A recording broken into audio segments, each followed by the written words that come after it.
This is good. All right, let's get this started.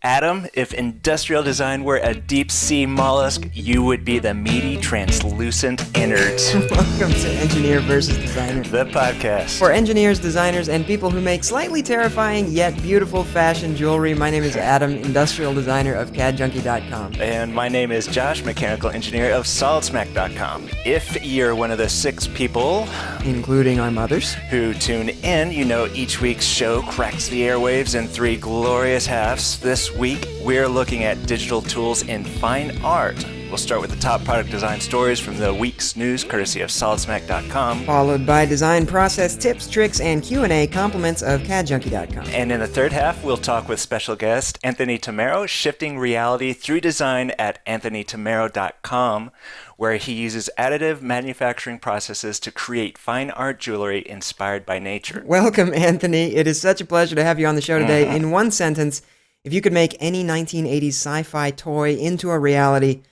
which one would you choose? This is a tough question because there are so many good ones. I was thinking about this and I realized that it would be the Star Wars Millennium Falcon. I can just imagine, Yes. zooming around the galaxy.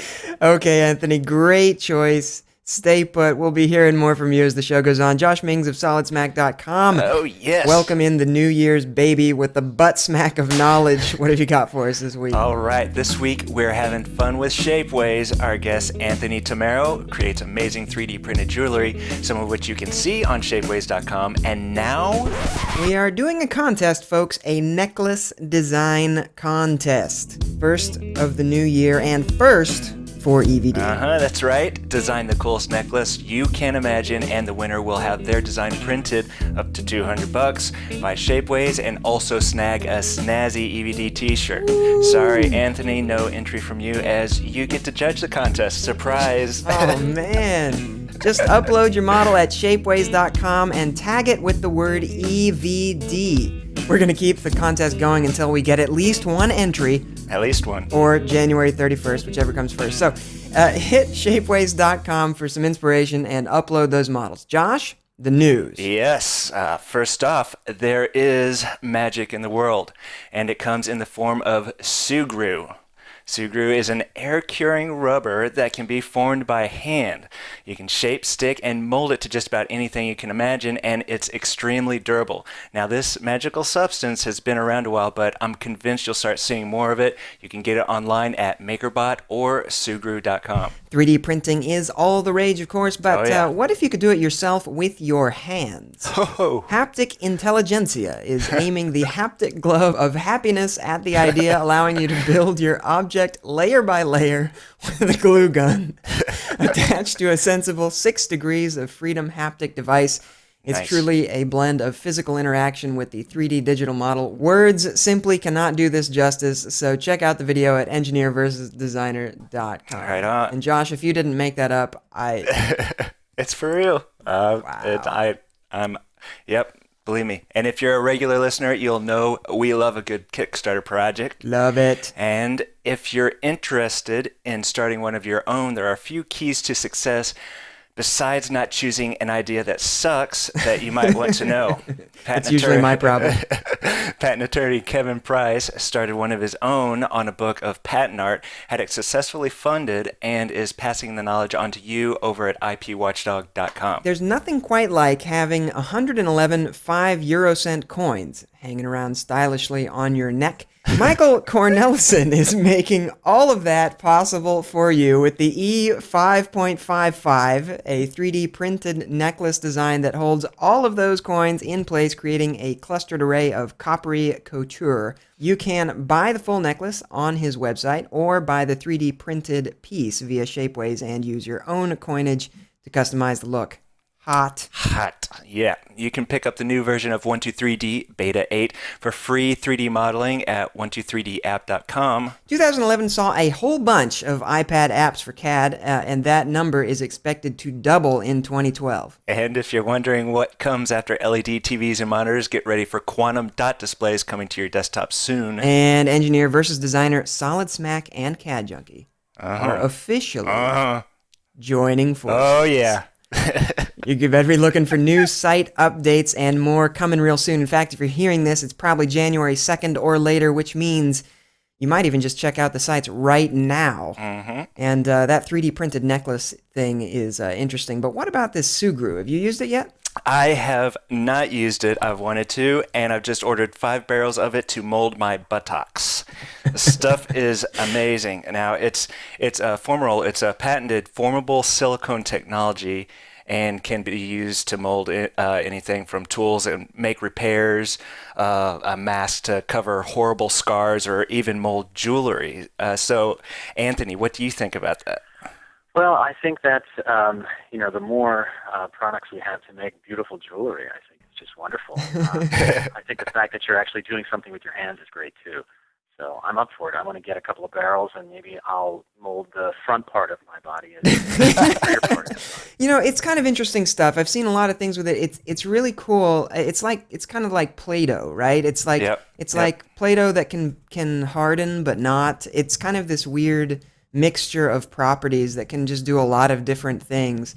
And what's kind of odd about it, I don't know, I can't get into it. I have to admit, I'm struggling with it because it no matter what you do with it, it still looks like you've got Play-Doh all over your glasses or whatever.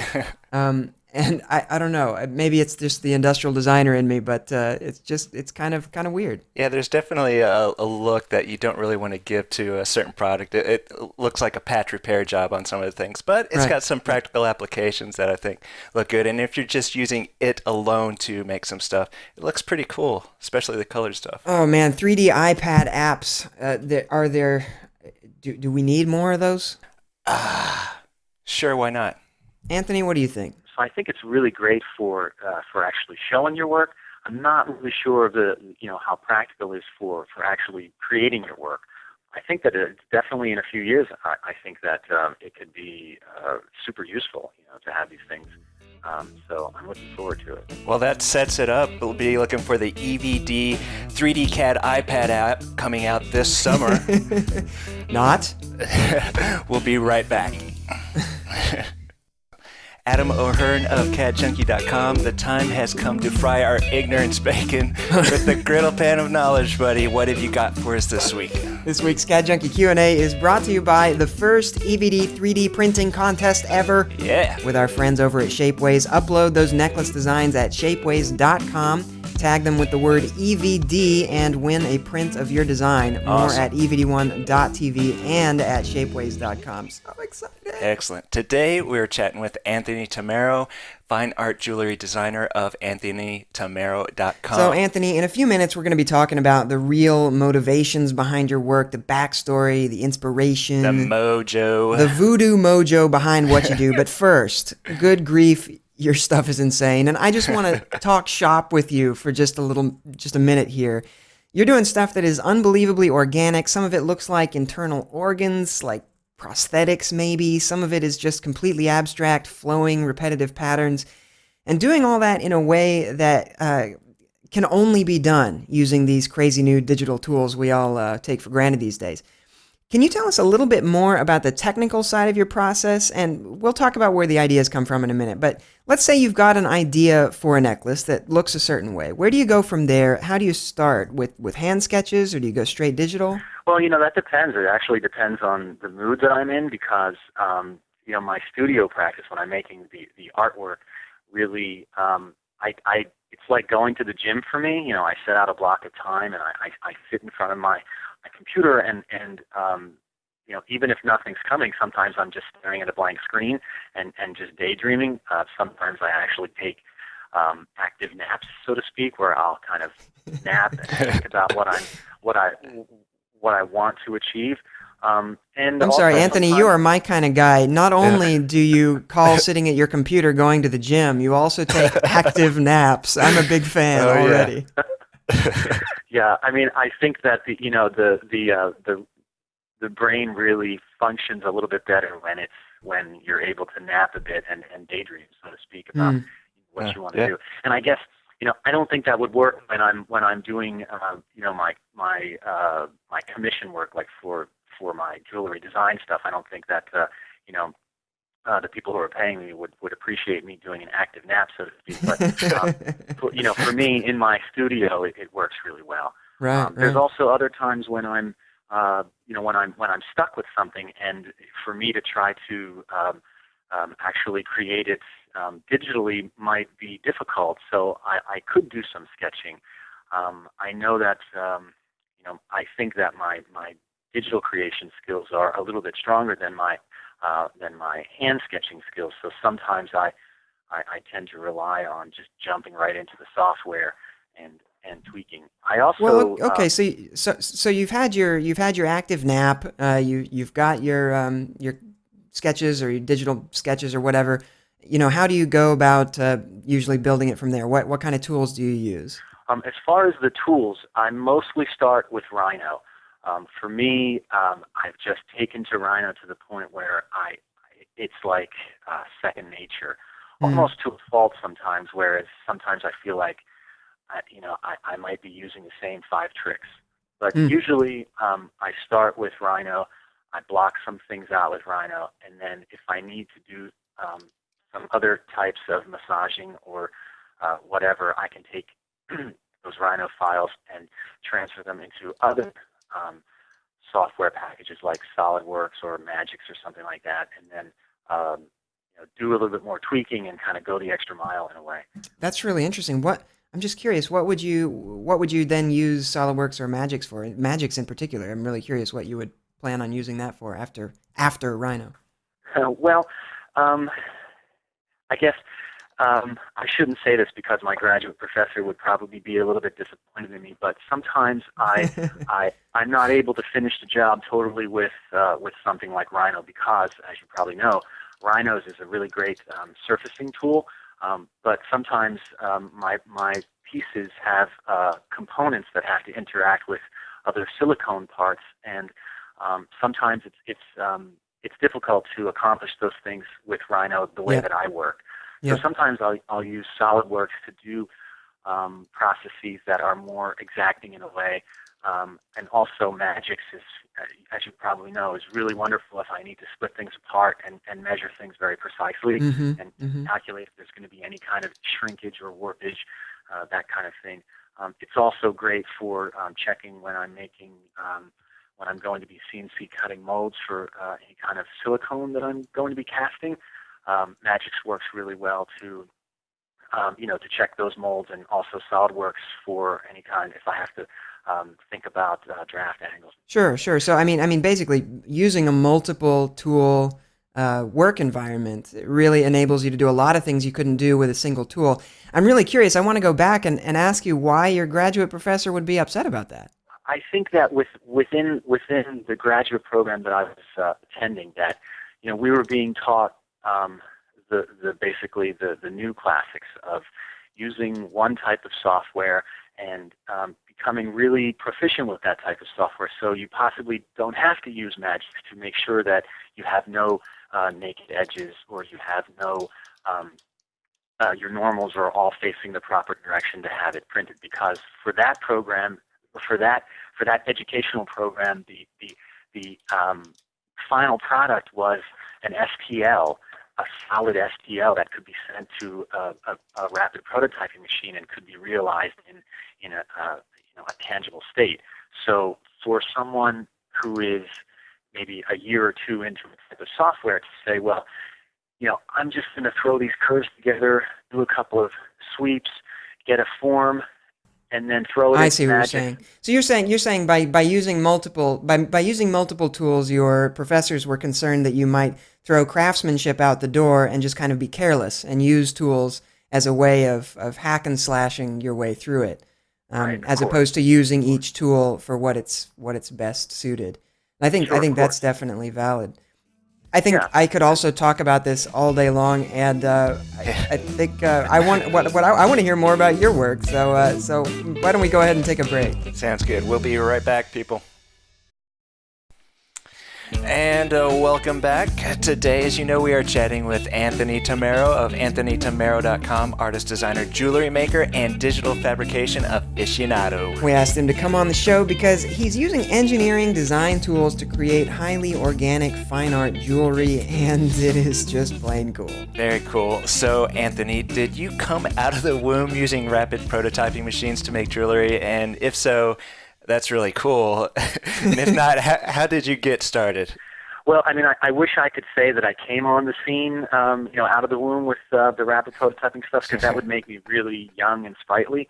But that's not the case. But I guess, without going all the way back to the very, very beginning, when I was growing up, the people around me, my parents, my parents' friends, and they all worked, and they worked with their hands, whether they were at work or whether they were at home. So I saw a lot of people doing stuff and kind of making stuff. And, some of the people were making stuff pretty well, and other people were just kind of making it like, well, it just has to work. So very early on, I was exposed to, I guess, a certain level of creativity, not necessarily artistic, but definitely creativity towards a functional bend of having to get something done and having it work. As you may have seen from my CV, I've had a pretty extensive amount of education as far as getting to a point where I can be self-sufficient. I think a lot of that also was just me being so excited about learning and about things that were going on. I'm very interested in just everything and learning. Yeah, you're an intellectually curious person. I mean, and obviously, since you brought it up, I mean, you have done quite a bit of schooling. You did a BFA at University of the Arts in Philly, a professional studies in industrial design at Domus in Milan, and then more professional studies in design management at Pratt, and then an MFA in jewelry from Temple University. Whew, did I miss anything? That's quite a bit of schooling. There's a couple of workshops in there too, but that's quite a bit of schooling. So, I mean, can you talk a little bit about the decision to go back to school and whether or not you found it useful to you in the long run? Well, I've certainly found all of my education extremely useful. I mean, in hindsight, it's possible that some of the decisions to go back to school were possibly. I don't know. I like to say that every time I graduated from one program, the economy crashed, and I had to, and I was just kind of struggling a bit. So I decided, hey, it's a great time to go back to school, learn something new. Have some more tricks to improve your toolbox. But mostly it was just because I was so curious about what's going on in the world. What are people learning and what are people doing, and how can I acquire more skills to keep myself fresh and to keep a positive outlook on where I'm going and not be bored. I think a lot of it also is that sometimes I get really bored. I get kind of anxious, and it's just a really great opportunity to get into a program, an educational program with some younger people who are really excited about stuff, and to be exposed to something that someone has put together, like some kind of curriculum, and then struggle with it, to get yourself off balance, to get yourself to a position where you're not in control. You don't really know what the hell you're doing, and to work through that, Yeah. And now the work you're doing, it's really challenging on multiple levels, and it's probably isn't received well by everyone who views it. So what advice do you have for people who have an idea for something that's really far out of the ordinary, and who might see a little pushback from those who might not be ready for it yet? Well, I think that there's always pushback. There's always people who are the naysayers, who they're coming from a place of fear and anxiety, and they don't want to believe that something could work. They want to stay in a very safe spot. And I would say that if you're coming from a spot of a place of knowledge and intelligence, and you really believe in what your idea is, that you should really pursue it. Because when I believe it was Stephen Jobs was telling IBM, like, we're going to make these computers, and they're going to be in your house, and they're going to be portable. And I'm pretty sure IBM were the people who said, no, I don't think that's going to work. I can't imagine that people are going to want to have computers in their house. I mean, what would they do with them? Yep. It's kind of ridiculous, you know. Yep. Well, for the first time in 2012, we are out of time. So be sure to check out Anthony's work at anthonytammaro.com. Anthony, having you on the show has been even better than that time Adam dressed up like Father Time, drank too many juice boxes, and urinated in the flower bed. Thanks so much for being with us. Well, thank you guys. It was a real pleasure and honor. I did enjoy it. If you would like to send crates of juice boxes to EvD HQ, please address those to Adam. All right, and if you'd like to send crates of used Q-tips, address those to Adam as well. Engineer versus Designer appreciates your comments. If you'd like to flip us the so-called bird, head over to engineerversusdesigner.com and flip away. And if you'd like to see us blow ourselves up with Acme TNT by accident while not catching that dang Roadrunner, be sure to like us, +1 us, follow us, or whatever, as social media has been correlated with delusionally myopic focus on trivialities that never lead to satisfaction. The show is edited by the Simon Martin. Our theme music is by Ross Hartman. We'll see you next week, and remember, without designers, engineers would run amok, fastening everything together with rivets. And without engineers, designers would tie everything together with pretty ribbons. Dog feathers. Whale fingers.